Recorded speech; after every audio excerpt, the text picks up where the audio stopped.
मिथिलांचल बिहार के सियासत का दिशा और दशा तय करता है। निकाय कोटे से होने वाले विधान परिषद चुनाव का जो आगाज है वो हो चुका है। बहरहाल जानना उन तमाम लोगों से जरूरी है जिन्होंने अपने अपने क्षेत्र में काम किया है। मधुबनी में हम मौजूद हैं और हमारे साथ एमएलसी हैं सुमन महासेठ। 6 साल का सफर कैसा रहा सर? कहा जाए तो मेरा पहला अनुभव था, प्रथम बार बने। शुरू में दिक्कत हुई सदन के अंदर में, लेकिन धीरे धीरे सदन के सिस्टम को समझने के बाद और हमको लगता है कि जो पुराने प्रतिनिधि रहे होंगे अगर मधुबनी से, तो हमको अपना अनुभव है कि उन लोगों से अच्छा मेरा कार्यकाल रहा। बिगुल फूका जा चुका है, नोटिफिकेशन बहुत जल्द जो है वो जारी कर दिया जाएगा। ऐसे में क्या तैयारियां हैं? क्या जो लोग वोटिंग करते हैं उनसे मुलाकात हो रही है, जनसंपर्क हो रहा है, उनसे रिस्पांस मिल रहा है? जैसा हमें मालूम है कि हम 2003 का जो चुनाव हुआ था उस समय भी कार्यकर्ता बनकर काम कर रहे थे, 2009 में भी कार्यकर्ता बनकर काम कर रहे थे और 2015 में हमको स्वयं चुनाव लड़ना पड़ा। 2003 के जो प्रतिनिधि यहाँ से जीत कर गए थे, तो प्रतिनिधि जीते, सभी लोग उत्साह में थे, लेकिन उनका जो होना चाहिए पब्लिकों से कंसेप्ट, जनप्रतिनिधियों से कॉन्ट्रैक्ट होना चाहिए था, वो कहीं ना कहीं वो नहीं बना पाए। लेकिन 2009 से 15 का भी कार्यकाल उससे भी गया गुजरा निकला कि जो केवल कार्यकर्ताओं को अपमान करना और जनप्रतिनिधियों के साथ कोई दुर्व्यवहार करना, ये उनका पेशा रहा है। तो इसीलिए हम जब अपने कार्यकाल में आए तो ये बहुत हद को हम दूर किए और जो जनप्रतिनिधियों के लिए लड़ना चाहिए सदन से सड़क तक लगातार हम किए और जनप्रतिनिधियों को जो सम्मान मिलना चाहिए वो हम दिलाए। एक बड़ा सवाल है, एनडीए ने अपने सीटों का जो समीकरण है वो सामने पेश किया है। मधुबनी इस बार जेडीयू के खाते में है, तो क्या आगे की क्या रणनीति लग रही है? देखिए, चूंकि एक गठबंधन अपना धर्म होता है और गठबंधन का धर्म हम लोग लगातार निभाते आए हैं और कोशिश की है कि हम गठबंधन धर्म के साथ जुड़ करके और गठबंधन को मजबूत करें। तारापुर का चुनाव उपचुनाव था जो सरकार के लिए प्रतिष्ठा का चुनाव था और लगता था कि वहां के जदयू के उम्मीदवार जो हैं वो हार जाएंगे, लेकिन पूरे बिहार के टोलियों को लेकर के मैं अपने नेतृत्व में और लगातार 15 दिन कैंप करके और जदयू उम्मीदवार को जिताने का कैंप किया। इसका गवाह पूरे जदयू के लोग हैं। क्या लगता है इस बार जब त्रिस्तरीय चुनाव हुए तो कई ऐसे जो चेहरे हैं, इस बार मुखिया बने, सरपंच बने, नए वार्ड सदस्य बने, तो इन लोगों से कैसा रिश्ता रहा? आप भी लगातार जो है एक शॉर्ट पीरियड ही हुआ है चुनाव के लिए, तो मुलाकात की। देखिए, जब बंगाल के चुनाव समाप्त हुई तो प्रदेश नेतृत्व के द्वारा हमको पूर्व में ही अप्रैल में ही कह दिया गया कि आने वाला चुनाव आपका है, आप अपने चुनाव क्षेत्र में लग जाइए।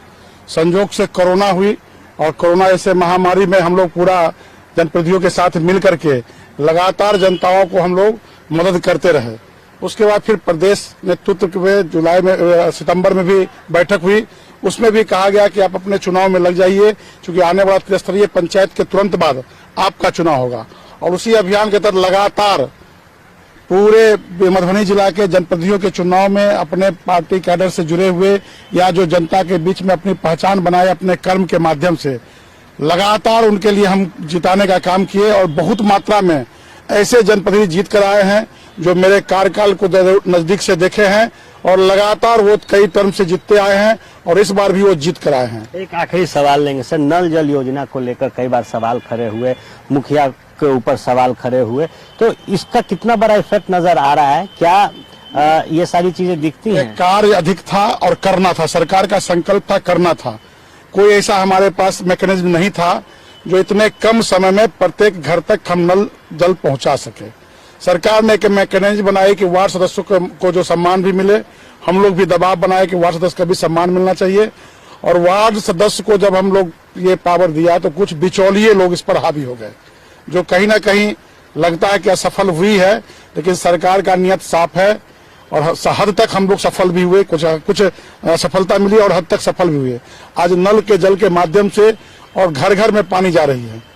कुछ जगह जहां हम लोग कमी रह गई है उसको भी सरकार लगातार प्रयास करके उसको पूरा करने का काम कर रही है। 2015 का जो स्वरूप था, एनडीए का अलग था, महागठबंधन का अलग था, इस बार अलग है। कैसे देख रहे हैं, कितना मजबूत है एनडीए? जिस समय में महागठबंधन एनडीए से हम लोग अलग हुए थे, भारतीय जनता पार्टी अलग हुई थी और ये चुनाव हम लोग अकेले लड़े थे और अकेले लड़ने के बाद जो जनता में उत्साह था वो देखने को मिला। कहीं ना कहीं जनता हम लोग को कहती है कि आप अपना काम कीजिए, हम आपके साथ हैं।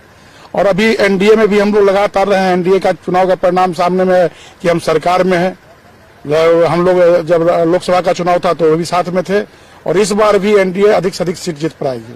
कितना काम किया एनडीए ने, कितना काम किया प्रधानमंत्री नरेंद्र मोदी ने और मुख्यमंत्री नीतीश कुमार ने? ये तो सब लोग जानते हैं कि आज एनडीए ने कितना काम किया है, ये बताने की आवश्यकता नहीं है। प्रधानमंत्री आज देश के लिए नहीं, विश्व के लिए सबसे बड़े नेता बने। और आज बिहार के जो भी एनडीए के नेता हमारे नीतीश कुमार जी है, वो उनका है कि जो काम हम प्रारंभ करते हैं वो पूरा देश अपनाता है। निश्चित रूप से आज हमारे प्रधानमंत्री जी भी कायल हैं हमारे बिहार के मुख्यमंत्री से, और लगातार उनके लिए लगातार जो भी विकास का काम है, दोनों आदमी मिलकर के बिहार को नंबर 1 पहुंचाने के लिए लगातार कोशिश किया जा रहा है।